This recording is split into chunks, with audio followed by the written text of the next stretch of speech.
평생을 키워주신 부모님의 노쇠함을 살갗으로 느끼며 이제는 노령연금 받을 나이가 훌쩍 넘은 아버지, 완연히 70대 중반으로 접어든 어머니의 딸로서 노후 생활이 더 이상 먼 얘기가 아니게 되었습니다.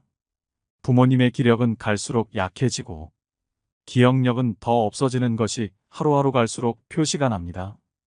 우리 부모님뿐만 아니라 친구들 얘기만 들어도 그렇습니다. 세월의 언덕에서 황혼의 삶을 이어가는 부모들은 주문을 외우듯 혼잣말을 한다고 합니다. 살아있어 미안하다. 놀고 있어 미안하다. 내가 빨리 죽어야 되는데.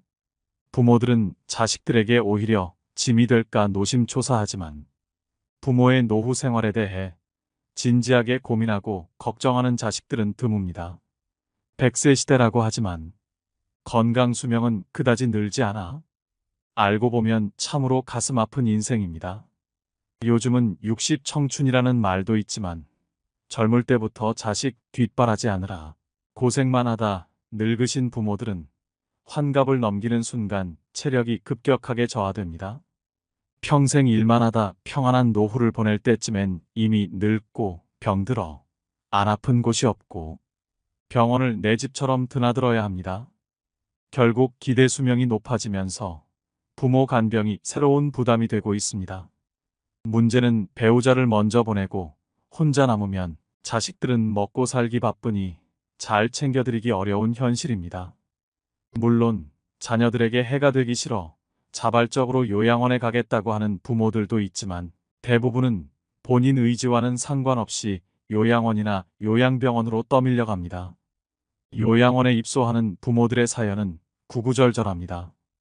주민등록 또한 요양원으로 옮겨왔지만 우편물이 오면 내 집에다 가져다 두시라고 합니다.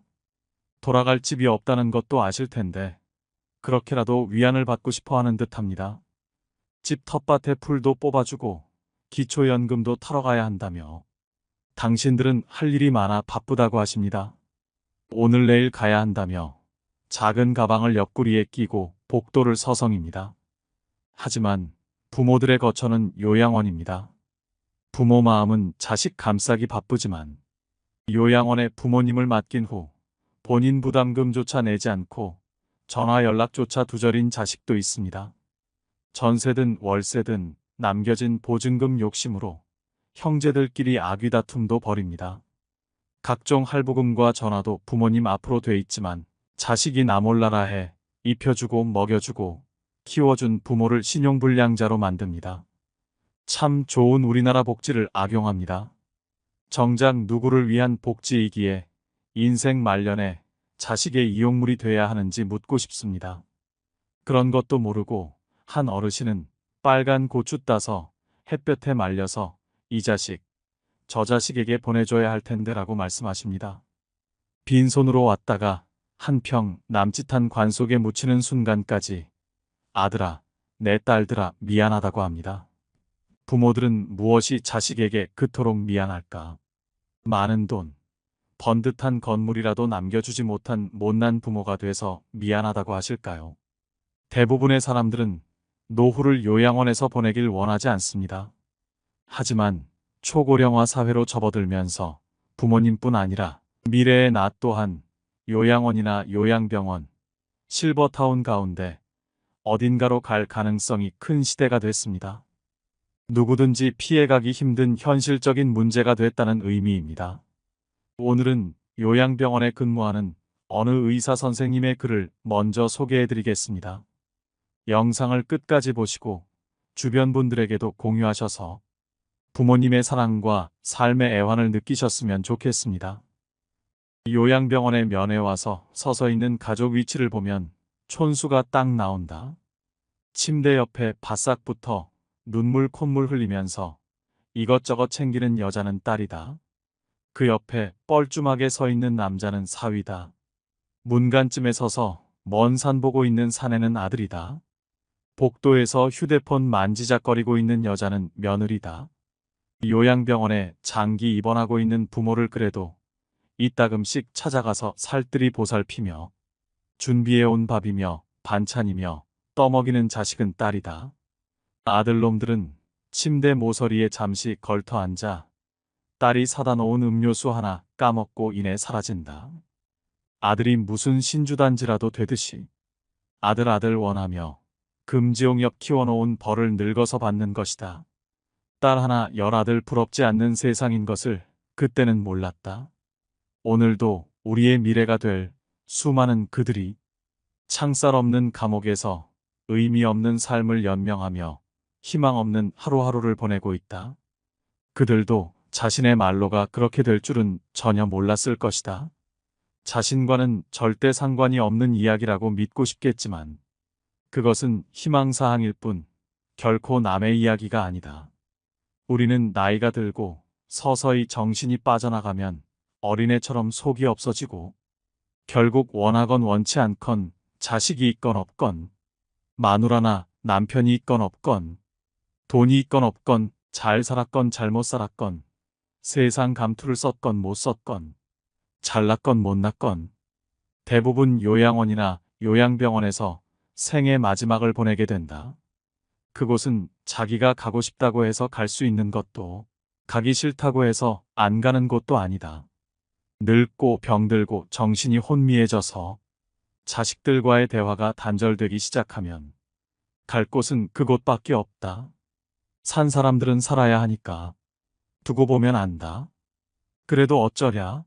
내 정신 가지고 사는 동안에라도 맛있는 거 먹고 가고 싶은 곳 가보고 보고 싶은 것 보고 하고 싶은 것 하면서 즐겁고 재미있게 살아야지.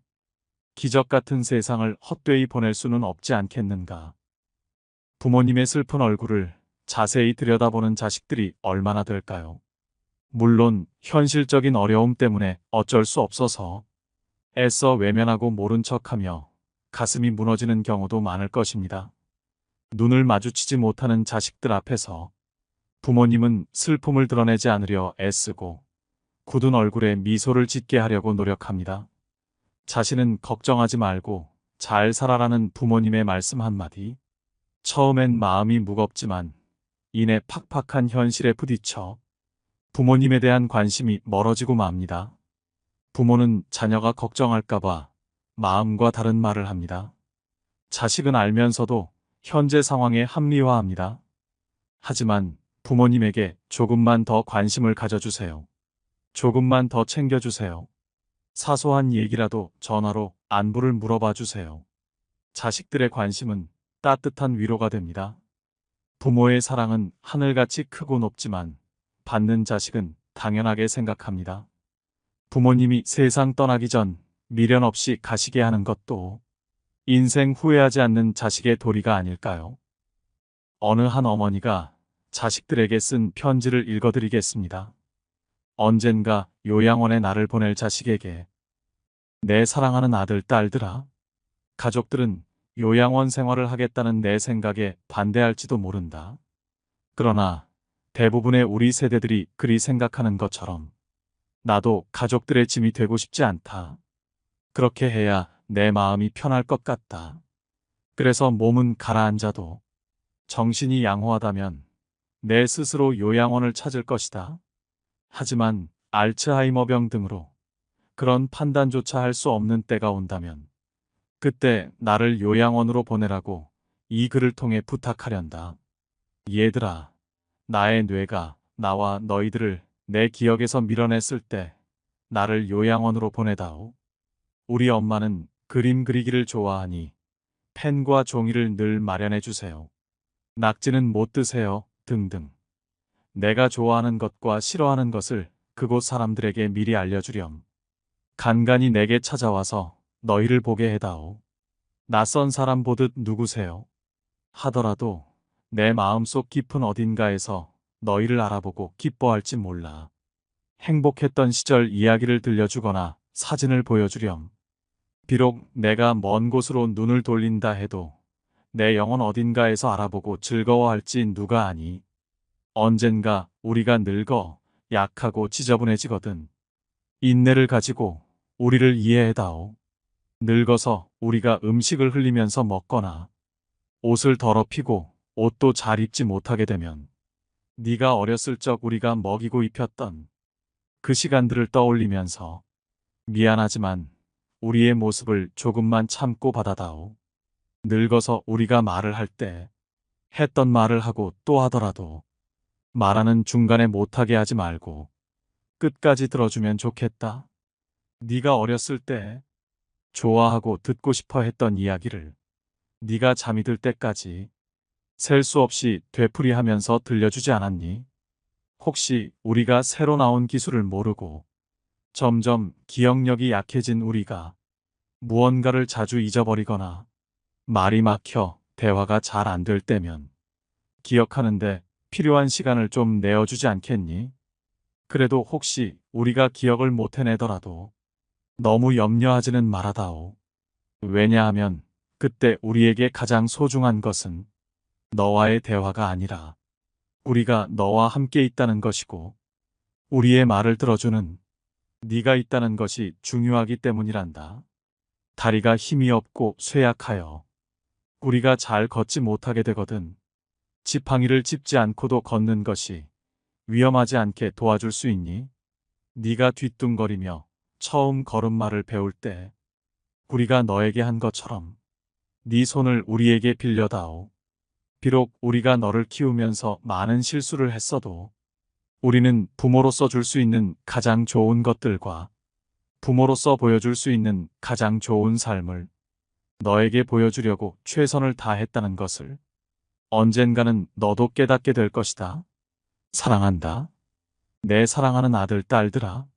네가 어디에 있든지 무엇을 하든지 너를 사랑하고 너의 모든 것을 사랑한단다. 여러분은 할머니의 글을 읽고 어떤 생각이 드셨나요?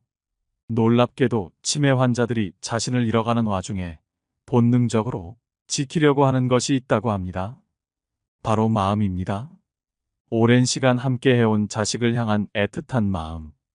자신의 이름도 기억하지 못하지만 출산한 딸에게는 미역국을 끓여서 먹이고 싶은 엄마의 마음처럼 기억은 사라졌어도 사랑하고 걱정하는 마음은 그대로 남는다고 합니다.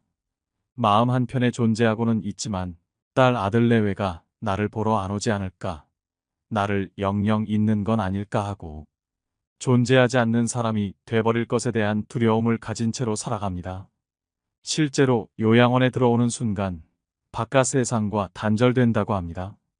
자주 오겠다는 자식들은 연락조차 없고 하루 종일 창문만 바라보며 자식들만 기다립니다. 요양원에 근무하는 친구의 말로는 애타게 기다리는 어르신들 자녀에게 간호사들이 부모님들이 많이 찾으신다고 전화라도 하면 부모가 죽으면 연락하라는 말만 남기는 사람도 있다고 합니다. 또 어르신들은 약한 치아 때문에 떡이나 포도 같은 과일은 질식사의 위험이 있어 자녀분들에게 간식류를 극히 제한한다고 합니다. 그럼에도 불구하고 우리 부모님은 그런 거 상관없이 잘 드신다며 제한한 간식을 기어코 보낸다고도 합니다. 그 이야기를 들으면서도 이게 정말인가 하고 제 귀를 의심했습니다.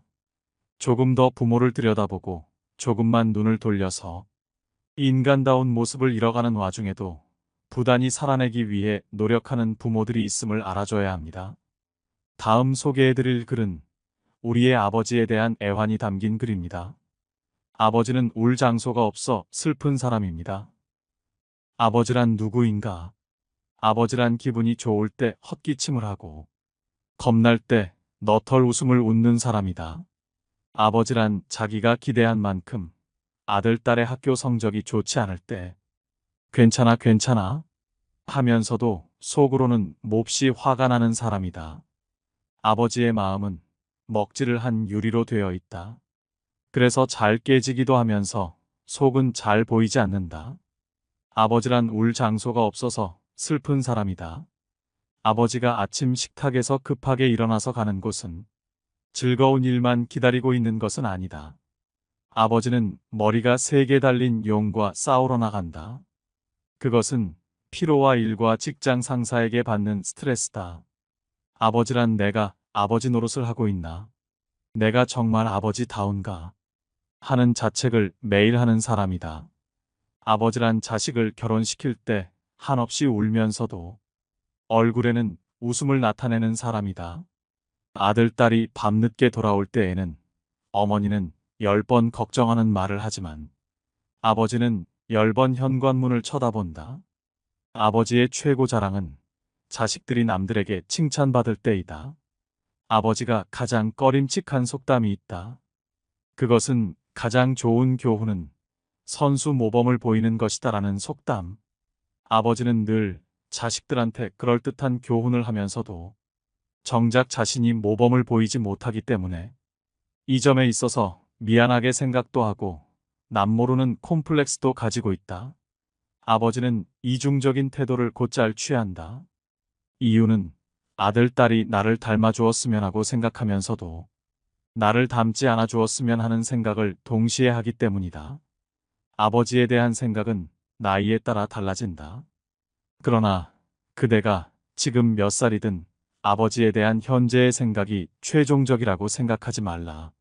4살 때 아빠는 무엇이나 할 수 있다. 7살 때 아빠는 아는 것이 정말 많다. 8살 때 아빠와 선생님 중 누가 더 높을까? 12세 때 아빠는 모르는 것이 많다. 14세 때 우리 아버지는 세대 차이가 난다. 25세 때 아버지를 이해하기는 하지만 기성세대는 같습니다. 30세 때 아버지의 의견도 일리가 있죠. 40세 때 여보, 이 일을 결정하기 전에 아버지의 의견을 들어봅시다. 50세 때 아버님은 훌륭한 분이셨어. 60세 때 아버지께서 살아계셨다면 꼭 조언을 들었을 텐데. 아버지란 돌아가신 뒤에도 두고두고 그 말씀이 생각나는 사람이다. 아버지란 돌아가신 후에야 보고 싶은 사람이다. 아버지는 결코 무관심한 사람이 아니다. 아버지가 무관심한 것처럼 보이는 것은 체면과 자존심과 미안함 같은 것이 어우러져서 그 마음을 쉽게 나타내지 못하기 때문이다. 아버지의 웃음은 어머니의 웃음보다 2배쯤 농도가 진하다. 울음은 10배쯤 될 것이다. 아들, 딸들은 아버지의 수입이 적은 것이나 지위가 높지 못한 것에 대하여 불만이 있지만 아버지는 그런 마음에 속으로만 온다. 아버지는 가정에서 어른 인체해야 하지만 친한 친구나 마음이 통하는 사람을 만나면 소년이 된다. 아버지는 어머니 앞에서 기도는 안 하지만 혼자 차를 운전하면서는 큰 소리로 기도도 하고 누구인가에게 의지한다. 어머니의 가슴은 봄과 여름을 왔다 갔다 하지만 아버지의 가슴은 가을과 겨울을 오고 간다.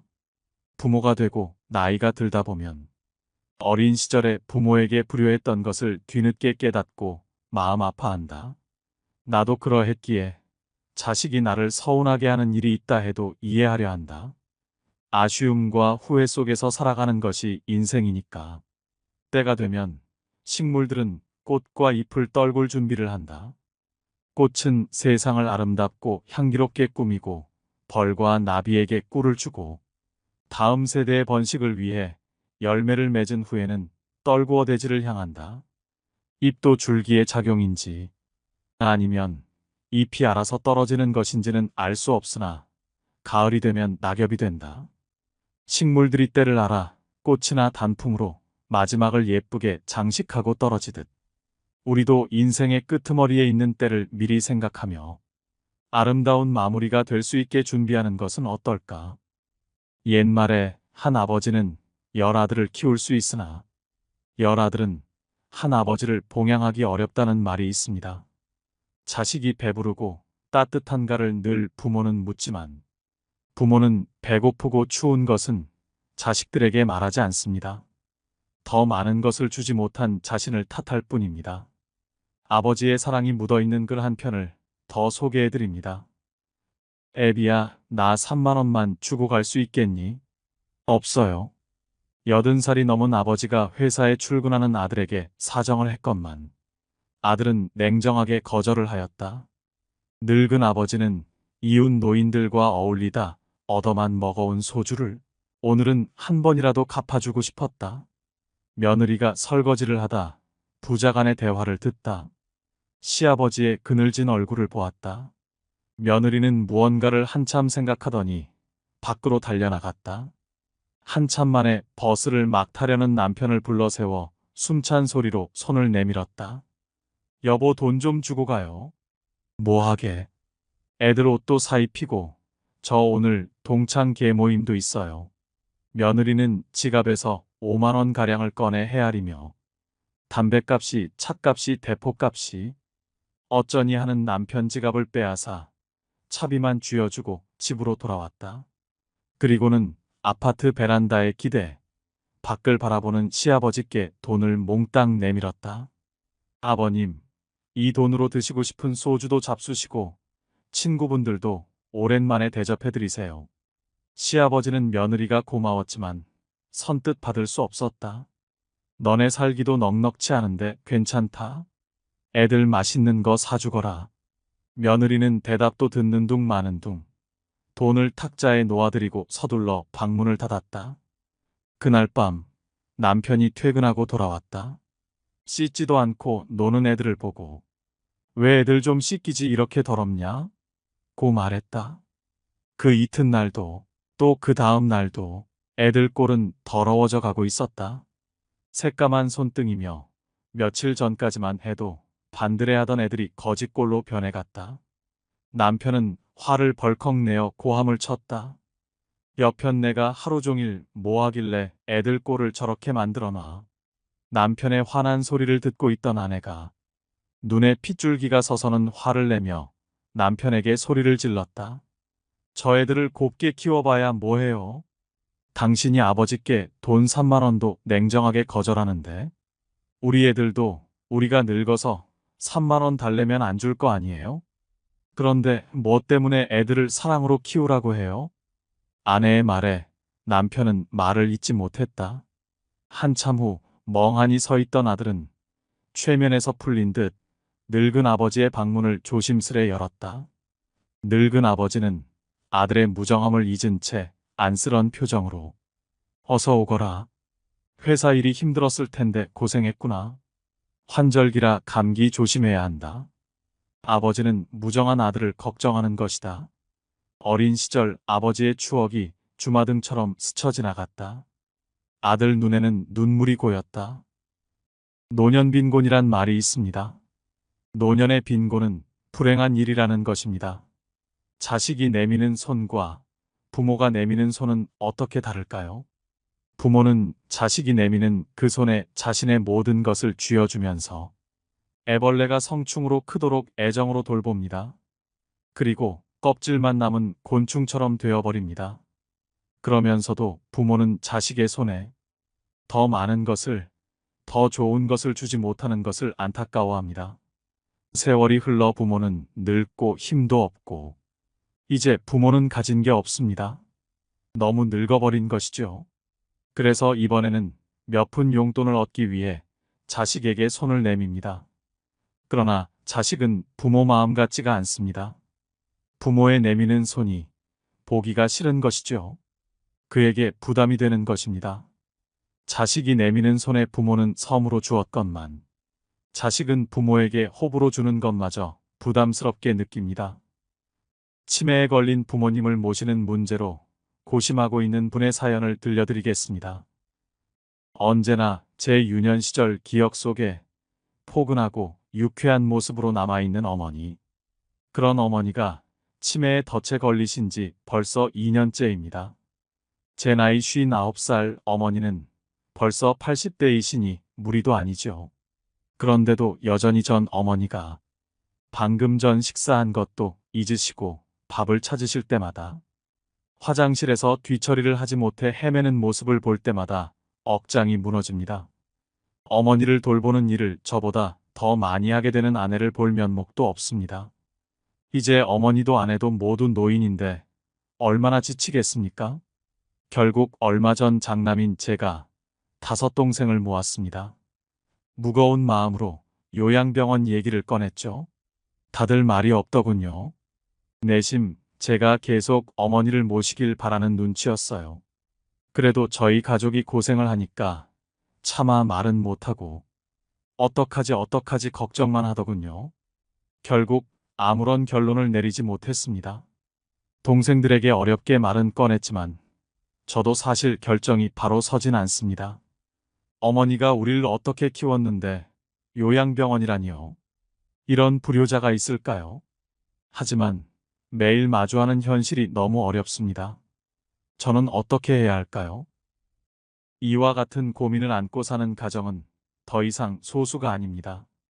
부모를 집에서 모셔야 효도라는 걸 머리로는 알지만 사회 구조가 변화하면서 효자 노릇이 버거운 사람이 많습니다. 과거처럼 어르신 부양을 가족이 도맡는 것만이 진짜 효도일까요?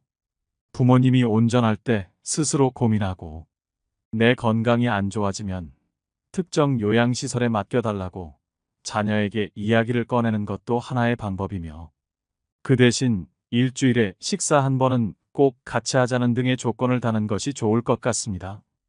부모님 부양 방식에 대한 결정을 내리기까지 가족 내 눈치 싸움도 적지 않은 만큼 분란을 줄이기 위해 이견을 조율할 조정자를 결정할 필요도 있습니다. 상황이 나빠지기 전에 가족이 미리 협의하고 필요하다면 주 보호자를 정해 그 사람에게 결정의 정권을 맡기는 것도 좋은 방법입니다. 어쩔 수 없이 요양원이나 요양병원에 장기 입원하고 있는 부모님은 가족에 대한 그리움과 고독이 가득하실 것입니다. 마지막으로 자주 찾아가서 살뜰히 보살피고 부모님과 소통하는 삶의 지혜를 느끼시는데 도움이 되는 좋은 글을 소개해 드리겠습니다. 몇 년 전 일이다. 나와 같은 병실에 80세가 넘으신 할아버지가 계셨다. 할아버지의 병은 깊었다. 할머니는 성경을 읽으며 지극정성으로 할아버지 곁을 지켰다. 아침 저녁으로 할아버지 가족들이 병실을 다녀갔다. 네 아버지 이번엔 못 일어나신다. 이젠 화장실 걸음도 못 하신다. 조금 전에도 의사가 호스로 오줌 빼주고 갔다. 할머니는 눈물을 글썽이며 아들에게 말했다. 아들은 아무 말이 없었다. 그날 저녁 할아버지 막내딸이 병실로 찾아왔다. 지방에서 올라온 막내딸은 할아버지 손을 잡고 한참을 울었다. 할아버지는 말이 없었다. 막내딸은 3일 동안 할머니와 함께 병실에서 잠을 잤다. 아빠, 나 이제 가봐야 하거든. 아빠하고 같이 있고 싶은데 그럴 수가 없어. 김서방 출근도 시켜야 하고 아이들 학교도 보내야 해. 그녀는 울먹이며 늙으신 아버지 가슴에 얼굴을 묻었다. 아빠, 옛날 일 기억나? 아빠하고 나하고 매일 들길을 걸어서 학교 갔었잖아. 여름 장마 때면 아이들은 잔뜩 부른 개울물 앞에서 늘 아빠를 기다렸어. 감자처럼 작은 아이들을 한 명씩 한 명씩 가슴에 안아 개울물을 건너주었지. 아빠는 사랑이 많은 선생님이었으니까 아빠가 학교에서 숙직하던 날 기억나지? 엄마가 싸준 도시락을 들고 내가 눈밭을 걸어서 아빠에게 갔던 날. 내 발바닥 꽁꽁 얼었다고 아빠가 따뜻한 품 안으로 내 발을 집어넣었잖아. 얼마나 차가웠을까. 막내딸은 울음을 삼키며 할아버지 가슴에 다시 얼굴을 묻었다. 딸의 울음소리에도 할아버지는 말이 없었다. 아빠, 나 이제 가야 돼. 꼭 다시 일어나야 돼. 아빠, 꼭. 옆자리에 서 있던 할머니가 막내딸의 손을 끌었다. 어여 가거라 어여. 네 아버지 다 알아들으셨을 게다. 할머니는 막내딸을 데리고 병실 밖으로 나갔다. 잠시 후 할머니는 눈물을 닦으며 병실 안으로 들어왔다. 조금 전에 나간 아이가 우리 막내딸이라오.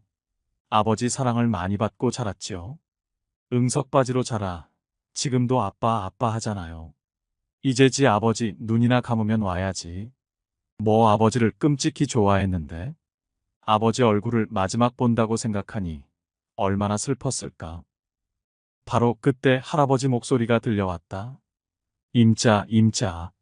할아버지는 가쁜 숨을 몰아쉬며 일으켜달라고 했다. 할머니와 나의 부축을 받으며 할아버지는 한 걸음 한 걸음 창가 쪽으로 걸어갔다. 할아버지는 힘겨운 숨을 걸으며 창밖을 살폈다. 창문 밖 멀지 않는 곳에 정문 쪽으로 걸어가는 막내딸의 뒷모습이 보였다. 할아버지는 오른팔을 들었다. 딸의 뒷모습을 어루만지듯 할아버지는 유리창을 쓰다듬었다. 딸을 향해 마지막 인사를 하는 할아버지의 눈가로 눈물이 가만가만 흘러내렸다. 오늘의 영상 어떠셨나요? 요양병원에 계신 부모님께 안부전화 한 통화 드릴 수 있는 하루가 되었으면 좋겠습니다. 오늘도 노후의 지혜와 함께 해주셔서 감사드립니다. 황금빛으로 무르익어가는 여러분의 지혜로운 인생을 언제나 응원합니다. 작년의 나이가 되어보니 인생이란 게 참 잔인하단 생각이 들었습니다.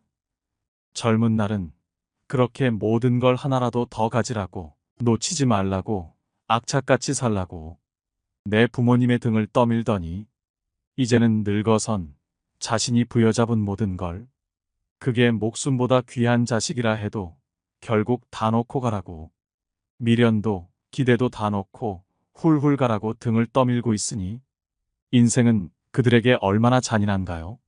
게다가 인생은 언제 끝날지 그 끝을 알려주지도 않습니다. 흔히 사랑은 내리사랑이라고 합니다. 부모가 자식을 더 많이 사랑한다는 말이죠. 우리 자식들은 착각을 하며 삽니다. 당신들을 덜 사랑한 것이 아니라 당신들이 영원히 아니 아주 오래 우리 곁에 있어줄 거라는 어리석은 착각 말이죠. 오늘은 요양원 입소 전날 밤, 한 어머니가 자식에게 눈물로 쓴 편지를 통해 노후의 삶과 소망에 대해 생각해보는 시간을 준비했습니다. 집에 어머니를 모시고 싶었던 아들과 반대하는 며느리, 이런 아들 부부의 싸움을 지켜보면서 고심 끝에 요양원에 들어가기로 결심한 한 어머니의 사연입니다. 슬프지만 부모님의 사랑을 느낄 수 있는 편지를 함께 들어보겠습니다. 영상을 끝까지 시청해 주시고 주변의 소중한 분들에게도 공유하시면 더 많은 분들이 해안을 얻으실 수 있을 것입니다. 요양원 가기 전날 밤, 어머니가 아들에게 남긴 편지. 아들아, 결혼할 때 부모 모시는 여자 택하지 말아라. 너는 엄마랑 살고 싶겠지만 엄마는 이제 너를 벗어나 엄마가 아닌 인간으로 살고 싶단다. 엄마한테 효도하는 며느리를 원하지 말아라. 너의 효도는 네가 잘 사는 걸로 촉하거늘. 네 아내가 엄마 흉을 보거든 너 속상한 거 충분히 이해한다. 그러나 그걸 엄마한테 옮기지 말아라. 엄마도 사람인데 알고 기분 좋겠느냐? 모르는 게 약이란 걸 100번 곱씹고 엄마한테 옮기지 말아라. 아들아, 내 사랑하는 아들아. 나는 널 베고 낳고 키우느라 평생을 바쳤거늘. 널 위해선 당장 죽어도 서운한 게 없겠거늘. 내 아내는 그렇지 않다는 걸 조금은 이해하거라. 너도 내 장모를 위해서 내 엄마만큼 해주진 않잖니. 아들아, 혹시 어미가 가난하고 약해지거든 조금은 보태주거라. 널 위해 평생 바친 엄마이지 않느냐. 그것은 아들의 도리가 아니라 사람의 도리가 아니겠느냐. 독거노인을 위해 봉사하는 사람들도 있는데 어미가 가난하고 약해지는데 자식인 내가 돌보지 않는다면 어미는 얼마나 서럽겠느냐. 널 위해 희생했다 생각하지는 않지만 내가 자식을 잘못 키웠다는 자책이 들지 않겠니? 아들아, 내가 멀리 있다 할지라도 명절이나 애미 생일은 좀 챙겨주면 안 되겠니? 내 생일 여태까지 한 번도 잊은 적 없이 그날 되면 배 아파 낳은 그대로, 그때 그 느낌 그대로 꿈엔들 잊은 적 없는데 너의 아내에게 떠밀지 말고 네가 챙겨주면 안 되겠니? 받고 싶은 욕심이 아니라 잊혀지고 싶지 않은 어미의 욕심이란다. 아들아, 내 아들아, 이름만 불러도 눈물 아릿한 아들아. 내 아내가 이 어미에게 효도하길 바란다면 네가 먼저 너의 장모에게 잘하려무나. 내가 고른 아내 너의 고마움을 알고 내게도 잘하지 않겠니? 난 내 아들의 안목을 믿는다. 딸랑이 흔들면 까르르 웃던 내 아들아. 가슴에 속속들이 스며드는 내 아들아. 그런데 네 여동생 그 애도 언젠가 시집 가겠지. 그러면 너의 아내와 같은 위치가 되지 않겠니? 항상 내 아내를 너의 여동생과 비교해 보거라. 네 여동생이 힘들면 너의 아내도 힘든 거란다. 내 아들아, 내 피눈물 같은 내 아들아. 내 행복이 너의 행복이 아니라 너의 행복이 내 행복이거늘. 혹여 나 때문에 너의 가정에 해가 되거든 나를 잊어다오. 그건 어미의 모정이란다. 너를 위해 목숨도 아깝지 않은 어미인데 너의 행복을 위해서라면 어떤 것도 아깝지 않으리. 물론 나도 사람인지라 힘들겠지. 그리고 서운하겠지. 그러나 죽음보다 힘들야. 그러나 아들아, 내가 가정을 이룬 후 이 애미 애비를 이용하지는 말아다오. 너의 행복을 위해 한 평생을 바쳐온 부모다. 이제는 애미 애비도 좀 편안히 살고 싶구나. 너희 힘든 건 너희들이 알아서 살아다오. 늙은 애미 애비 이제 좀 쉬면서 삶을 마감할 수 있도록 해다오. 너의 애미 애비도 부족하고 힘들게 산 인생이다. 그러니 너희 힘든 것들은 너희들이 헤쳐가다오. 다소 늙은 애미 애비가 너희 기준에 미치지 못하더라도 그건 살아오면서 미처 따라가지 못한 삶의 시간이란 걸. 너희도 조금 이해해 주려무나. 우리도 여태 너희를 이해하기 위해 노력하지 않았니? 너희도 우리를 조금만이라도 이해하기 위해 노력해다오. 우리가 하는 쓸데없는 잔소리, 너희에겐 들리지도 않는 가치관, 너희들이 이해되지 않는 부분들이 많다는 걸 우리도 안단다. 한 귀로 듣고 한 귀로 흘려다오. 우린 그런 거 잘 모른단다. 아니 모르는 게 약이란다. 아들아, 우리가 원하는 건 너희의 행복이란다. 그러나 너희 늙은 애미 애비의 행복을 침해하지 말아다오. 손자 길러달라는 말하지 말아라. 너보다 더 귀하고 이쁜 손자지만 매일 보고 싶은 손주들이지만 늙어가는 나는 내 인생도 중요하더구나. 강요하거나 은근히 말하지 말아라. 날 나쁜 시어미로 몰지 말아라. 내가 널 온전히 길러 목숨마저 아깝지 않듯이 너도 내 자식 온전히 길러 사랑을 한번 느껴보거라. 아들아, 사랑한다. 목숨보다 더 사랑한다. 그러나 목숨을 바치지 않을 정도에서는 내 인생도 중요하구나.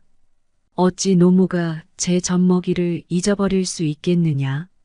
제 몸에서 난 아기를 가엾이 여기지 않을 수 있겠느냐? 설령 여인들은 잊는다 해도 나는 절대 너를 잊지 않는다. 아들아, 사랑하는 내 아들아. 건강히 잘 지내거라. 멀리서도 너는 언제나 내 아들이란다. 사랑한다. 아들아, 내 아들아. 구독자 여러분은 어머니의 편지를 듣고 어떤 생각이 드시나요? 아들은 효심이 가득하고 며느리는 천하의 몹쓸 인간 같으신가요? 평소 시어머니와 며느리 사이는 딱히 나쁘거나 그렇지도 않았다고 합니다. 며느리는 명절이나 집안에 대소사가 있을 때 며느리로서 제할 도리를 다하고 평소 어머니는 너희만 잘 살면 되었다고 크게 아들 내외에게 간섭하지 않고 평범하게 그렇게 잘 지내왔다고 합니다. 어머니를 요양원에 모셔야 된다는 이야기가 나오기 전만 해도 며느리는 좋은 시어머니 만나서 이만하면 마음 편하게 지낸다는 얘기를 친구들과 남편과도 종종 했다고 합니다. 그렇게 자식 낳고 소소한 행복을 누리며 살다가 어머니가 점점 노쇠해지기 시작하면서 문제가 생겼습니다. 그때부터 별 문제 없이 잘 지내던 부부에게 갈등이 생기고 부부싸움이 잦아지게 되었습니다. 남편은 자식된 입장에서 아내가 어머니를 평소보다 더 자주 들여다봐 주기를 원했고 며느리는 직장 생활에다 아이들까지 챙겨야 하는 상황에서 힘들 수밖에 없었습니다. 며느리는 그래도 자식된 도리로서 할 수 있는 선에서 최선을 다해 틈틈이 시어머니를 찾아뵈었다고 합니다. 그러다 아내가 일을 그만두게 되었는데 그 시기에 어머니의 병환이 점점 심해지면서 부부 사이의 갈등도 더욱 악화되기 시작했습니다. 아내는 당연히 어머니를 요양원으로 모실 생각을 하고 요양원 이곳저곳을 알아보고 있었습니다. 아내의 말을 듣던 남편은 무슨 말도 안 되는 소리냐고 화를 내며 우리가 집에서 모시자고 말했습니다. 이제 직장도 그만두었는데 당연히 집에서 모셔야 하는 것 아니냐고 했습니다. 어머니를 집에서 모시는 일이 당연한 며느리의 일처럼 말하는 남편에게 너무나 화가 났습니다. 마음을 추스르고 아무리 이성적으로 다시 생각해 보아도 현재 상황에서 명쾌한 해답이 나오지 않았습니다. 직장은 그만뒀지만 아이들도 아직 어리니 이것저것 신경 쓸 게 많았습니다. 그렇게 몇 날 며칠을 남편과 냉전하던 중에 어머니가 우연히 아들과 며느리가 싸우는 소리를 듣게 되었습니다. 그 길로 어머니는 자기만 요양원에 가면 다 해결된다고 생각하시고 결단을 내리셨습니다. 아들이 당신을 집에서 모신다고 하면서 매일같이 며느리와 싸우는 것을 본다면 부모는 돌아서서 얼마나 많은 눈물을 흘려야 할까요? 이제는 누구나 나이 들면 어쩔 수 없이 요양원이나 요양병원을 알아봐야 하는 100세 시대라고 합니다. 누군가는 그런 말도 합니다. 재수 없으면 120살까지 산다고요. 오래 살게 된 만큼 좋은 것도 많지만 이렇듯 누군가에게는 오래 사는 것이 재앙처럼 느껴질 수도 있습니다. 고령화 시대에 접어들면서 주위에서 너무 많이 만나볼 수 있는 고민입니다. 기대 수명은 100세 시대라고 하더라도 건강 수명은 그것을 따라가지 못해 70세가 넘어가면 아픈 곳이 여기저기 늘어나 병원에는 노인들만 북적거립니다. 몸은 성하지 않지만 약과 병원에 의존해 오래 살아간다는 겁니다. 게다가 자녀들도 예전처럼 많지 않기 때문에 돌아가면서 부모를 모신다거나 돌볼 수 있는 시대가 아닙니다. 다들 제 한 몸 건사하거나 먹고 살기 바쁘기 때문에 나이든 부모를 부양할 생각은 있더라도 상황이 여의치 않은 경우가 대다수입니다. 나이가 들면 여기저기 건강에 이상이 생기고 혼자서는 일상생활을 하기가 매우 어려워질 때가 찾아옵니다. 그러나 부모님 건강이 안 좋아지셨다고 해서 요양원 같은 시설을 알아보는 건 성급한 결정일 수 있습니다. 무조건 시설부터 알아보기에 앞서 현재 부모의 신체적 정신적 건강 상황이 어떠한지부터 꼼꼼히 살펴보고 상황에 따라 선택을 하는 것이 좋습니다. 고령화가 진행될수록 또 하나의 문제는 의료비 부담입니다. 우선 부모가 치매로 의심되면 병원에 가서 치매 진단을 받고 노인 장기요양 등급 심사 신청을 하여 치매 등급을 받아 치매 프로그램과 관련된 정부 보조 혜택을 받을 수 있도록 해야 합니다. 치매 등급을 받으면 요양보호사가 집으로 방문하여 부모님을 케어하는 재가 서비스를 받거나 주간 보호센터에 다니는 방법도 있습니다. 치매는 아니지만 신체적으로 쇠약해지거나 몸이 많이 편찮으신 경우라도 일단 노인 장기요양 등급 신청을 통해 요양 등급을 받도록 해야 합니다. 혼자서 지내시기 때문에 일상생활을 하기 어렵다면 특별 케어 서비스나 주간 보호센터를 갖춘 실버타운 입주도 생각해 볼 수 있습니다. 아픈 부모를 함께 살며 24시간 부양하고 돌봐드리는 것은 매우 힘들 수 있으므로 며느리의 몫이라고 생각하면 절대 안 됩니다. 혹시 집에서 모시는 경우라도 아들이 며느리에게만 맡겨놓지 마시고 서로 의논해가며 많은 부분에서 함께 해야 합니다. 또한 낮 시간대에는 간병인의 도움을 받아서 그 시간만큼이라도 며느리가 자신만의 시간을 충분히 활용할 수 있도록 해야 합니다. 그렇지 않으면 모시는 사람도 결국 지치게 되고 부부 사이 또한 나빠지게 됩니다. 집이 편안해야 집에 함께 사는 부모도 눈치 보지 않고 남은 여생을 마음 편히 살다가 가실 수 있습니다. 결국 부부간의 많은 부분을 확실하게 합의해야 하고 대화를 통해 끊임없이 소통을 해야 합니다. 어느 쪽을 선택하더라도 무엇이 더 좋고 나쁜 선택인지 정답은 없습니다. 각 가정의 상황에 따라 선택을 하되 무엇을 결정하든 상관없이 부모도 남은 인생 마음 편하고 즐겁게 살아가야 하고 자식들도 자식들 인생 행복하게 살아가야 한다는 것 절대 잊으면 안 됩니다. 어머니의 편지를 한 번 더 들으면서 영상 마무리하겠습니다. 오늘도 노후의 지혜와 함께 해주셔서 감사드립니다. 황금빛으로 무르익어가는 여러분의 지혜로운 인생을 언제나 응원합니다. 요양원 가기 전날 밤, 어머니가 아들에게 남긴 편지. 아들아, 결혼할 때 부모 모시는 여자 택하지 말아라. 너는 엄마랑 살고 싶겠지만 엄마는 이제 너를 벗어나 엄마가 아닌 인간으로 살고 싶단다. 엄마한테 효도하는 며느리를 원하지 말아라. 너의 효도는 네가 잘 사는 걸로 촉하거늘. 네 아내가 엄마 흉을 보거든 너 속상한 거 충분히 이해한다. 그러나 그걸 엄마한테 옮기지 말아라. 엄마도 사람인데 알고 기분 좋겠느냐? 모르는 게 약이란 걸 100번 곱씹고 엄마한테 옮기지 말아라. 아들아, 내 사랑하는 아들아. 나는 널 베고 낳고 키우느라 평생을 바쳤거늘. 널 위해선 당장 죽어도 서운한 게 없겠거늘. 내 아내는 그렇지 않다는 걸 조금은 이해하거라. 너도 내 장모를 위해서 내 엄마만큼 해주진 않잖니. 아들아, 혹시 어미가 가난하고 약해지거든 조금은 보태주거라. 널 위해 평생 바친 엄마이지 않느냐. 그것은 아들의 도리가 아니라 사람의 도리가 아니겠느냐. 독거노인을 위해 봉사하는 사람들도 있는데 어미가 가난하고 약해지는데 자식인 내가 돌보지 않는다면 어미는 얼마나 서럽겠느냐.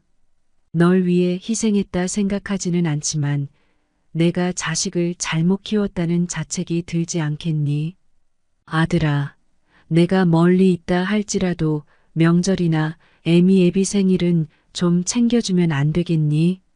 내 생일 여태까지 한 번도 잊은 적 없이 그날 되면 배 아파 낳은 그대로 그때 그 느낌 그대로 꿈엔들 잊은 적 없는데 너의 아내에게 떠밀지 말고 네가 챙겨주면 안 되겠니? 받고 싶은 욕심이 아니라 잊혀지고 싶지 않은 어미의 욕심이란다. 아들아, 내 아들아, 이름만 불러도 눈물 아릿한 아들아. 내 아내가 이 어미에게 효도하길 바란다면 네가 먼저 너의 장모에게 잘하려무나.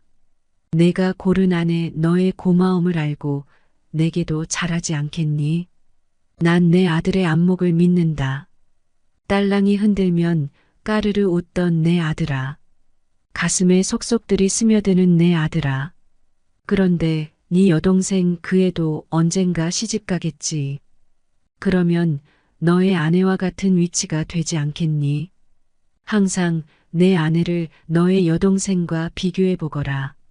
네 여동생이 힘들면 너의 아내도 힘든 거란다. 내 아들아, 내 피눈물 같은 내 아들아. 내 행복이 너의 행복이 아니라 너의 행복이 내 행복이거늘. 혹여 나 때문에 너의 가정에 해가 되거든 나를 잊어다오. 그건 어미의 모정이란다. 너를 위해 목숨도 아깝지 않은 어미인데 너의 행복을 위해서라면 어떤 것도 아깝지 않으리. 물론 나도 사람인지라 힘들겠지. 그리고 서운하겠지. 그러나 죽음보다 힘들야. 그러나 아들아, 내가 가정을 이룬 후 이 애미 애비를 이용하지는 말아다오. 너의 행복을 위해 한평생을 바쳐온 부모다. 이제는 애미 애비도 좀 편안히 살고 싶구나. 너희 힘든 건 너희들이 알아서 살아다오. 늙은 애미 애비 이제 좀 쉬면서 삶을 마감할 수 있도록 해다오. 너의 애미 애비도 부족하고 힘들게 산 인생이다. 그러니 너희 힘든 것들은 너희들이 헤쳐가다오. 다소 늙은 애미 애비가 너희 기준에 미치지 못하더라도 그건 살아오면서 미처 따라가지 못한 삶의 시간이란 걸. 너희도 조금 이해해 주려무나. 우리도 여태 너희를 이해하기 위해 노력하지 않았니? 너희도 우리를 조금만이라도 이해하기 위해 노력해다오. 우리가 하는 쓸데없는 잔소리, 너희에겐 들리지도 않는 가치관, 너희들이 이해되지 않는 부분들이 많다는 걸 우리도 안단다. 한 귀로 듣고 한 귀로 흘려다오. 우린 그런 거 잘 모른단다. 아니 모르는 게 약이란다. 아들아, 우리가 원하는 건 너희의 행복이란다. 그러나 너희 늙은 애미애비의 행복을 침해하지 말아다오. 손자 길러달라는 말하지 말아라. 너보다 더 귀하고 이쁜 손자지만 매일 보고 싶은 손주들이지만 늙어가는 나는 내 인생도 중요하더구나.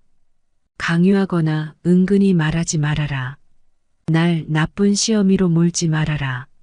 내가 널 온전히 길러 목숨마저 아깝지 않듯이 너도 내 자식 온전히 길러 사랑을 한번 느껴보거라. 아들아, 사랑한다. 목숨보다 더 사랑한다.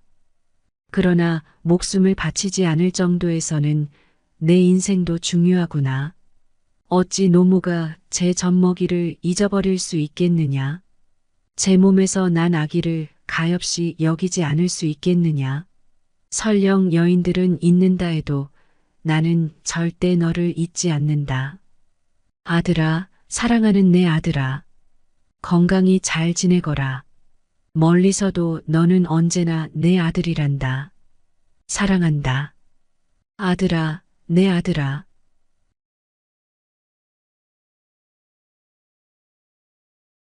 인간관계의 정석이란 무엇일까요? 사람과 사람 사이에는 서로 상처를 주지 않는 적절한 거리가 필요합니다. 인간관계의 적당한 거리는 일종의 미덕이며 보호장치입니다. 적당한 거리를 유지하면 서로의 마음에 공간이 생기고 이 공간에 이해와 포용을 담을 수 있습니다. 오늘은 다른 사람에게 상처받지 않기 위해 반드시 비밀로 해야 할 6가지에 대해 배워보겠습니다. 영상을 끝까지 시청해 주시고 법륜 스님의 지혜를 마음에 새기셔서 해답을 얻으시길 바랍니다. 주변의 소중한 분들에게도 영상을 공유하시면 더 많은 분들이 지혜를 얻으실 수 있으실 겁니다. 첫 번째, 나의 사생활을 필요 이상 말하지 마라. 사람을 만나면 벙어리가 되어라. 슬픔을 나누면 약점이 되고 기쁨을 나누면 시기가 된다. 사람의 이기적 본성은 타인의 고통에 둔감하게 만든다. 따라서 나의 사생활을 진심으로 걱정하고 위로해주는 사람은 거의 없다. 아니면 내 이야기가 주변에 퍼져서 심심풀이 주제로 소비되거나 언젠가 비수가 되어 나에게 돌아올 뿐이다. 내가 한번 내뱉은 말은 더 이상 비밀이 될 수 없다. 내가 뱉은 말은 점점 살이 붙기 마련이다. 또한 자신에 대해 과도하게 털어놓으면 사람들과 더 가까워지기보다 오히려 멀어지는 것을 경험하게 된다. 인간관계는 시간이 갈수록 계속해서 변화한다. 지금은 아주 가깝지만 몇 년 뒤는 어떻게 될지 모르는 게 사람 사이다. 시절 인연이란 말도 있듯이 어떤 관계도 영원할 수 없다. 특히 우정은 한순간 깨지기 때문에 다른 사람에게 내 치부를 드러내기 전에 신중하게 생각해라.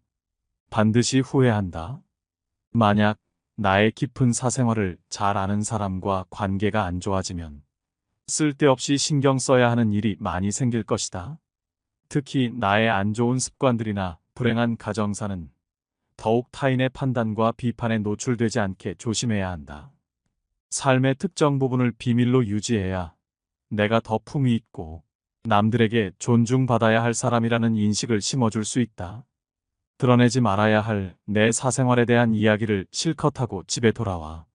말하지 않았더라면 좋을 거라고 후회하는 것은 어리석은 행동이다. 두 번째, 나의 약점을 말하지 마라. 씁쓸하고 잔인하게도 인간은 타인의 약점을 통해 위안을 얻고 자신도 모르는 새 은근히 즐긴다. 친할 때는 간이고 쓸개고 모두 다 줄 것처럼 하다가도 조금만 서운하면 쉽게 돌아서는 것이 갈대보다 잘 흔들리는 인간의 마음이다. 내 약점을 다른 이들에게 말한다고 해서 도움과 위로를 받을 것이라고 생각하지 마라. 해결을 위한 노력을 하는 것과 동시에 그것들을 당신 혼자만 알고 있어라. 약점을 고치지도 못하면서 늘 인식하고 있다면 스스로를 위축시킬 뿐이다. 자신의 약점을 빨리 고치거나 잊어버려라. 약점은 누군가의 도움을 받아서가 아닌 스스로 극복해야 하는 것이며 동시에 스스로 극복할 수 있음을 명심해라. 옛말에 사람은 모두 입안에 도끼를 가지고 태어난다고 한다. 어리석은 사람은 말을 함부로 하여 그 도끼로 자신을 찢고 만다라고 했다. 말은 한 사람의 입에서 나와서 1000사람의 귀로 들어간다. 질병은 입을 쫓아 들어가고 화근은 입을 쫓아 나온다. 어쩔 수 없이 약점을 얘기해야 할 때도 결코 전부를 드러낼 필요는 없다. 우정이 깊지 않은 사람과 깊은 대화를 나누지 말라. 말은 한 번 입으로 내뱉어 버리면 2번 다시 주워 담을 수 없기 때문에 항상 조심해야 한다. 내가 이 말을 해도 적절한가? 내가 후회하지 않을 것인가 하고 한 번 더 생각하라. 수다쟁이처럼 말을 많이 한다고 인기가 좋아지는 것도 아니고 인정을 더 받을 수 있는 것도 아니다. 괜한 말 한마디의 실수로 그동안 쌓아온 명성과 이미지를 쓸어내 버릴지도 모른다. 들려주어도 괜찮은 말이 있고 감추는 것이 더 나은 이야기도 있다. 상대에게 말을 해야 할지 말아야 할지 판단이 서지 않을 때는 먼저 상대를 주의 깊게 살펴보면서 그 사람의 인격에 대한 확신이 설 때까지 기다려라. 그러면 말해도 좋을지 비밀로 해야 할지가 분명해지기 마련이다. 3번째, 다른 사람의 단점을 말하지 마라. 다른 사람의 단점과 허물을 쉽게 말하지 않는다. 누군가를 욕하는 것은 나 자신을 부정적으로 보이게 하고 자신의 명상을 손상시킨다. 다른 사람들과 누군가에 대한 뒷담화를 같이 하게 되면 그 순간에는 그들과 유대감을 형성하고 있다고 느낄지라도 결정적인 순간에는 결국 서로를 의심하고 불신하게 된다. 이로 인해 사회적인 신뢰가 필요한 좋은 기회들이 내게 왔을 때 놓치게 될 것이다. 다른 사람에 대한 단점이나 허물을 보았을 때는 못 본 채 하고 입 밖에 내지 말아라. 자신의 입에서 나간 말은 본인에게 그대로 돌아온다. 또한 서로의 비밀을 지켜달라고 말하지만 그 비밀은 지켜지지 않고 오히려 그 화살이 자기에게 돌아와 화근이 될 수 있다. 부정적인 이야기는 되도록 하지 않는 것이 사회생활에 큰 유익이 된다. 다른 사람의 허물이나 비난의 말을 들었을 때는 어떻게 해야 될까? 직접 확인하지 않은 이상 고지곳대로 전부 믿지 마라. 비판 역시 위험하다. 비판은 상대를 방어적으로 만들고 자신을 정당화하도록 안간힘을 쓰게 하기 때문이다. 사람들의 소중한 자존심에 상처를 입히고 원한을 불러일으키기도 한다. 이미 내뱉어진 말은 상대방의 가슴 속에 수십 년 동안 화살처럼 꽂혀 있다. 비판은 부메랑이 되어 나에게 다시 돌아온다. 사람의 잘못은 자신의 인간관계에서 비롯된다. 남의 잘못을 돌이켜 자신을 반성하라. 상대의 의견에 반대하거나 잘못했음을 가르쳐 주어야 할 때도 직설적으로 말하기보다는 우연히 떠오른 것처럼 재치 있게 말해 주어라. 불필요한 조언이나 비난은 관계를 손상시키고 신뢰나 존중의 부족으로 이어지기 때문에 진정한 지지와 격려로 긍정적인 관계를 만들어라. 특히 가까운 친구나 가족처럼 편한 사이에서는 더욱 조심해야 한다. 충고라면서 이게 다 너를 위해서 하는 말이야 라고 하는 것은 실상은 너는 틀렸고 나는 맞다라는 뜻이다. 부정적인 말과 뒷담화 그리고 불필요한 조언은 언제 어디서든 결국 나 자신에게 해가 된다. 우리 각자는 남들이 100% 이해할 수 없는 개인의 사정이 다 있기 마련이다. 그냥 공감해주고 들어주는 것만으로도 그 사람은 고마움을 느낄 것이다. 행동은 말보다 더 많은 무게와 힘을 가진다. 4번째, 나를 자랑하지 마라. 조금 아는 바가 있다 해서 스스로 뽐내며 남을 깔본다면 장님이 촛불을 들고 걷는 것 같이 남은 비춰주지만 자신은 밝히지 못한다. 무심코 내뱉은 자랑이 뜻밖의 오해를 부르거나 상대방 질투의 이유가 되는 경우가 많다. 이 상황을 만든 것은 자랑을 내뱉은 바로 나 자신이다. 그러므로 입을 열 때는 생각 또 생각하라. 특히 자식 자랑하지 마라. 자식 자랑할 것이 많은 사람도 있겠지만 대부분은 다들 자식 때문에 한두 가지 걱정거리가 있기 마련이다. 아무리 못난 부모라도 자식은 수십 년간 공들여서 눈물과 정성으로 키워낸 귀한 존재이다. 그러니 아무리 내 자식이 잘나고 성공했더라도 그 마음에 소금을 뿌리는 일을 해서는 안 된다. 또한 남들이 나를 칭찬하기 전에 내가 먼저 나를 자랑하고 떠벌리는 것은 나의 가치를 떨어뜨리고 볼품없는 사람으로 만든다. 칭찬은 바람이 불면 한순간에 흩어지는 구름과 같다. 산이 높으면 계곡도 깊듯 명성이 높고 화려할수록 절망과 고통은 더욱더 깊은 법이다. 그러니 칭찬에 연연하지 말라. 자기 자랑만 늘어놓는 사람은 경청하지 않는 사람이고 상대로 하여금 반감을 느끼게 한다.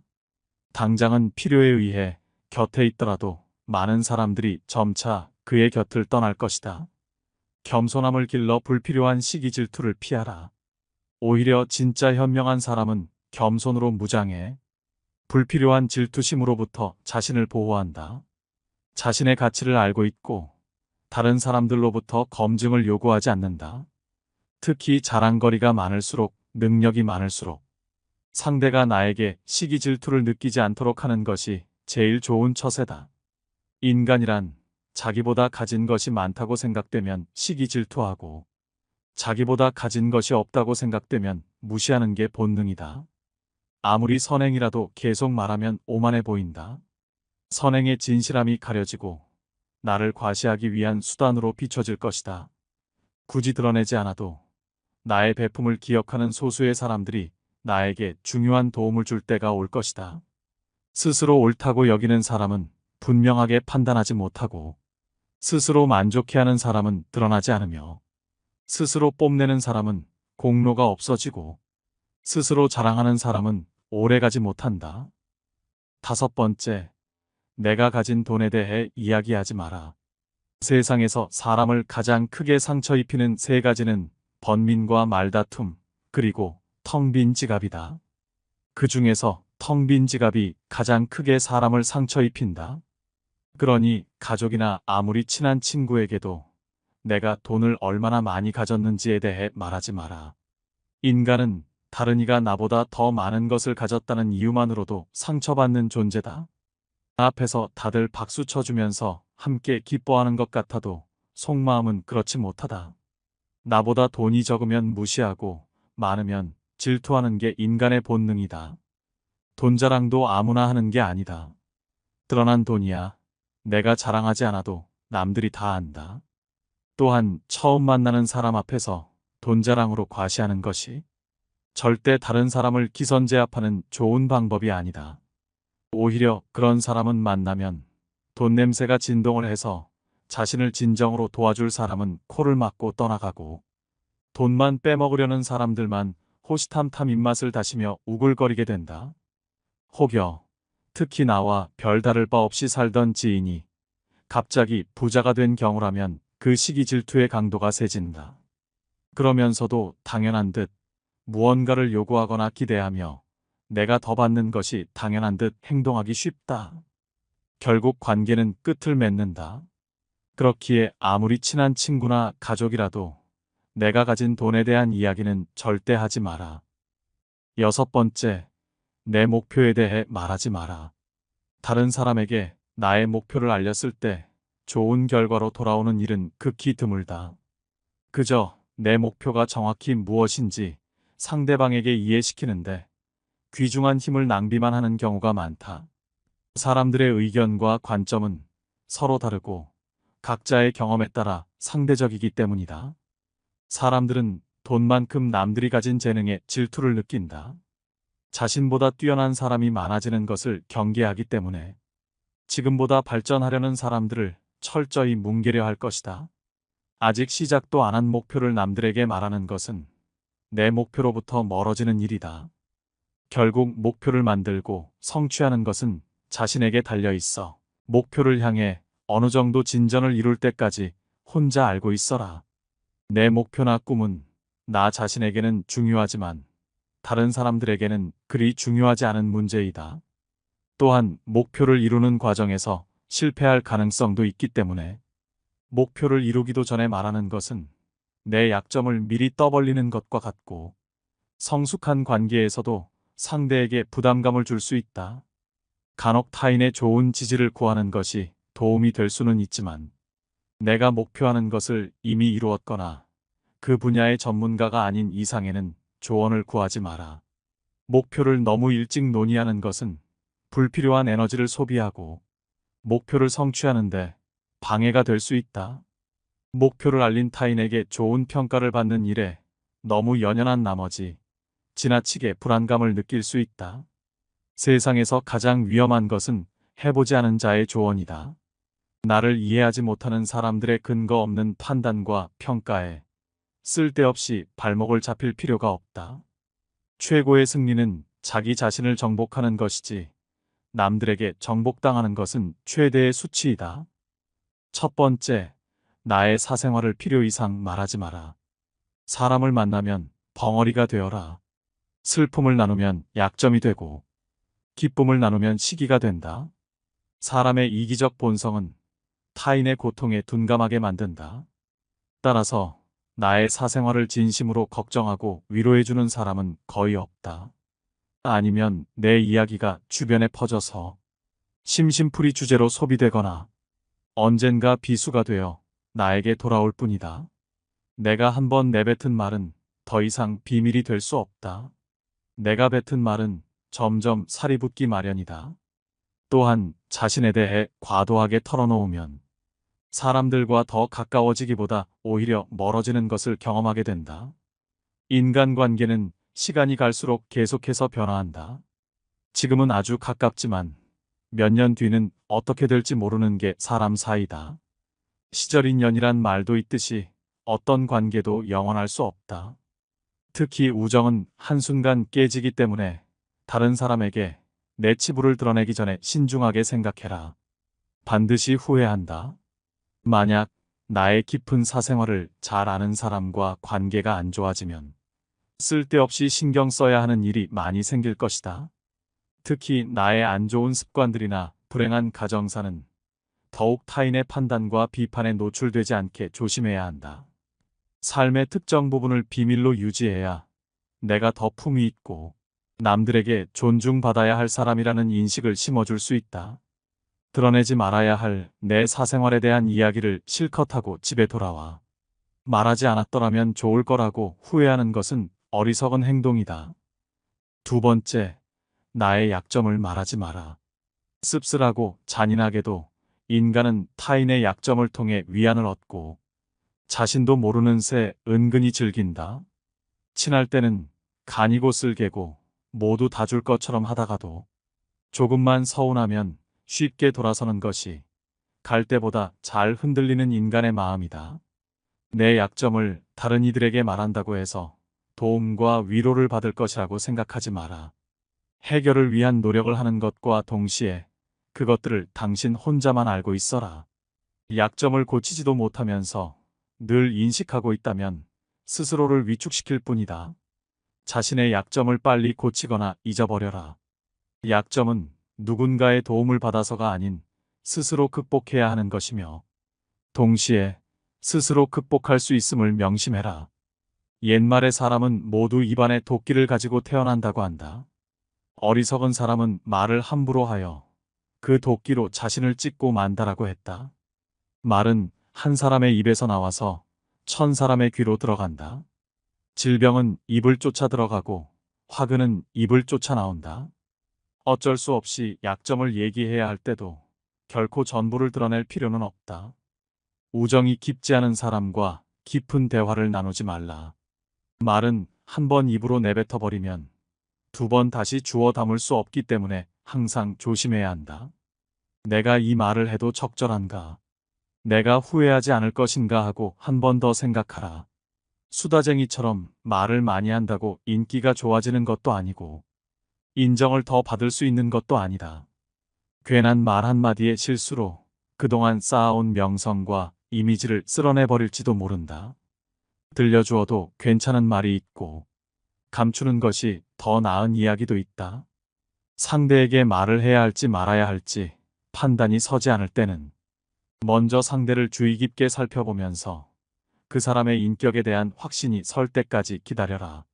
그러면 말해도 좋을지 비밀로 해야 할지가 분명해지기 마련이다. 세 번째, 다른 사람의 단점을 말하지 마라. 다른 사람의 단점과 허물을 쉽게 말하지 않는다. 누군가를 욕하는 것은 나 자신을 부정적으로 보이게 하고 자신의 명상을 손상시킨다. 다른 사람들과 누군가에 대한 뒷담화를 같이 하게 되면 그 순간에는 그들과 유대감을 형성하고 있다고 느낄지라도 결정적인 순간에는 결국 서로를 의심하고 불신하게 된다. 이로 인해 사회적인 신뢰가 필요한 좋은 기회들이 내게 왔을 때 놓치게 될 것이다.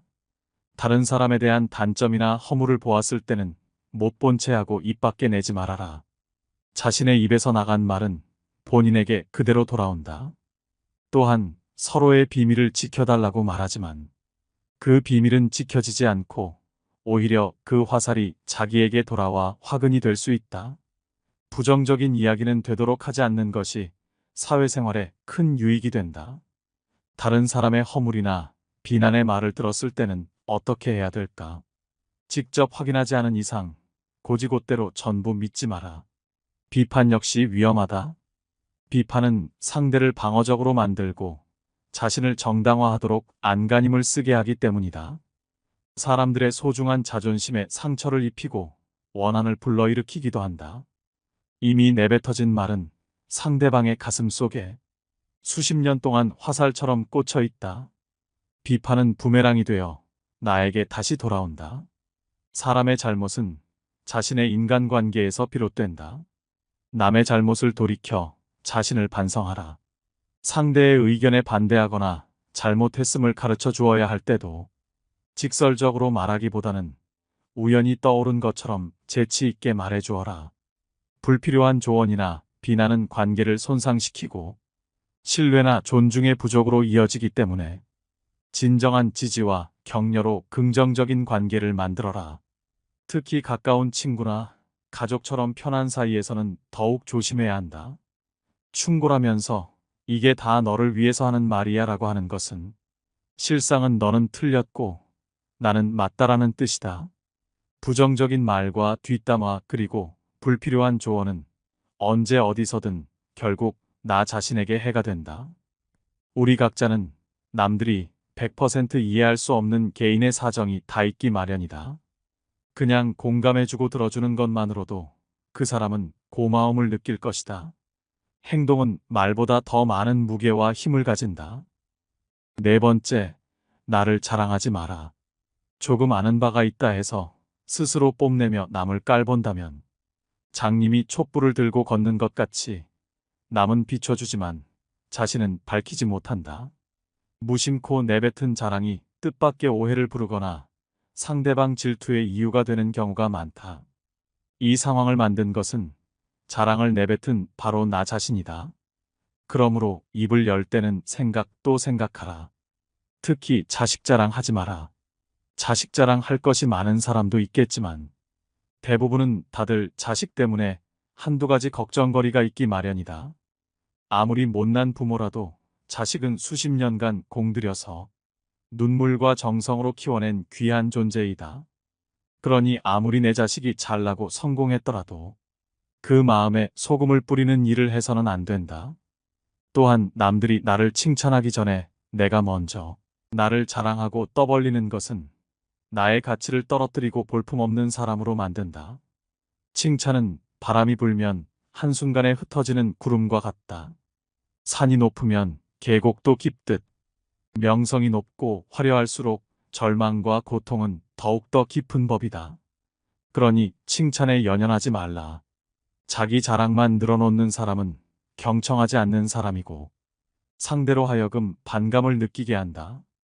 당장은 필요에 의해 곁에 있더라도 많은 사람들이 점차 그의 곁을 떠날 것이다. 겸손함을 길러 불필요한 시기 질투를 피하라. 오히려 진짜 현명한 사람은 겸손으로 무장해 불필요한 질투심으로부터 자신을 보호한다. 자신의 가치를 알고 있고 다른 사람들로부터 검증을 요구하지 않는다. 특히 자랑거리가 많을수록, 능력이 많을수록 상대가 나에게 시기 질투를 느끼지 않도록 하는 것이 제일 좋은 처세다. 인간이란 자기보다 가진 것이 많다고 생각되면 시기 질투하고 자기보다 가진 것이 없다고 생각되면 무시하는 게 본능이다. 아무리 선행이라도 계속 말하면 오만해 보인다. 선행의 진실함이 가려지고 나를 과시하기 위한 수단으로 비춰질 것이다. 굳이 드러내지 않아도 나의 베품을 기억하는 소수의 사람들이 나에게 중요한 도움을 줄 때가 올 것이다. 스스로 옳다고 여기는 사람은 분명하게 판단하지 못하고 스스로 만족해하는 사람은 드러나지 않으며 스스로 뽐내는 사람은 공로가 없어지고 스스로 자랑하는 사람은 오래가지 못한다. 5번째, 내가 가진 돈에 대해 이야기하지 마라. 세상에서 사람을 가장 크게 상처 입히는 3가지는 번민과 말다툼, 그리고 텅 빈 지갑이다. 그 중에서 텅 빈 지갑이 가장 크게 사람을 상처 입힌다. 그러니 가족이나 아무리 친한 친구에게도 내가 돈을 얼마나 많이 가졌는지에 대해 말하지 마라. 인간은 다른 이가 나보다 더 많은 것을 가졌다는 이유만으로도 상처받는 존재다. 앞에서 다들 박수 쳐주면서 함께 기뻐하는 것 같아도 속마음은 그렇지 못하다. 나보다 돈이 적으면 무시하고 많으면 질투하는 게 인간의 본능이다. 돈 자랑도 아무나 하는 게 아니다. 드러난 돈이야. 내가 자랑하지 않아도 남들이 다 안다. 또한 처음 만나는 사람 앞에서 돈 자랑으로 과시하는 것이 절대 다른 사람을 기선제압하는 좋은 방법이 아니다. 오히려 그런 사람은 만나면 돈 냄새가 진동을 해서 자신을 진정으로 도와줄 사람은 코를 막고 떠나가고 돈만 빼먹으려는 사람들만 호시탐탐 입맛을 다시며 우글거리게 된다. 혹여 특히 나와 별다를 바 없이 살던 지인이 갑자기 부자가 된 경우라면 그 시기 질투의 강도가 세진다. 그러면서도 당연한 듯 무언가를 요구하거나 기대하며 내가 더 받는 것이 당연한 듯 행동하기 쉽다. 결국 관계는 끝을 맺는다. 그렇기에 아무리 친한 친구나 가족이라도 내가 가진 돈에 대한 이야기는 절대 하지 마라. 6번째, 내 목표에 대해 말하지 마라. 다른 사람에게 나의 목표를 알렸을 때 좋은 결과로 돌아오는 일은 극히 드물다. 그저 내 목표가 정확히 무엇인지 상대방에게 이해시키는데 귀중한 힘을 낭비만 하는 경우가 많다.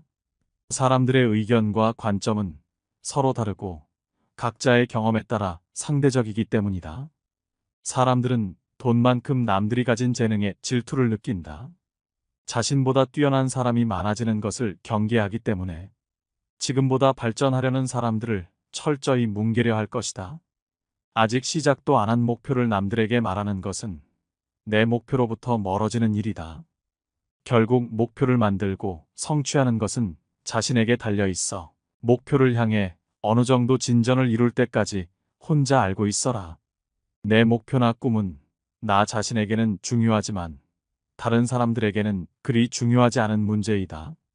또한 목표를 이루는 과정에서 실패할 가능성도 있기 때문에 목표를 이루기도 전에 말하는 것은 내 약점을 미리 떠벌리는 것과 같고 성숙한 관계에서도 상대에게 부담감을 줄 수 있다. 간혹 타인의 좋은 지지를 구하는 것이 도움이 될 수는 있지만 내가 목표하는 것을 이미 이루었거나 그 분야의 전문가가 아닌 이상에는 조언을 구하지 마라. 목표를 너무 일찍 논의하는 것은 불필요한 에너지를 소비하고 목표를 성취하는데 방해가 될 수 있다. 목표를 알린 타인에게 좋은 평가를 받는 일에 너무 연연한 나머지 지나치게 불안감을 느낄 수 있다. 세상에서 가장 위험한 것은 해보지 않은 자의 조언이다. 나를 이해하지 못하는 사람들의 근거 없는 판단과 평가에 쓸데없이 발목을 잡힐 필요가 없다. 최고의 승리는 자기 자신을 정복하는 것이지 남들에게 정복당하는 것은 최대의 수치이다. 오늘 지혜의 말씀 어떠셨나요? 법륜스님은 총 6가지의 비밀을 타인에게 숨기라고 말합니다. 첫 번째, 나의 사생활을 필요 이상 말하지 마라. 두 번째, 나의 약점을 말하지 마라. 세 번째, 다른 사람의 단점을 말하지 마라. 네 번째, 나를 자랑하지 마라. 다섯 번째, 내가 가진 돈에 대해 이야기하지 마라. 여섯 번째, 내 목표에 대해 말하지 마라. 사람과 함께 살아가되 늘 적당한 거리를 둬야 합니다.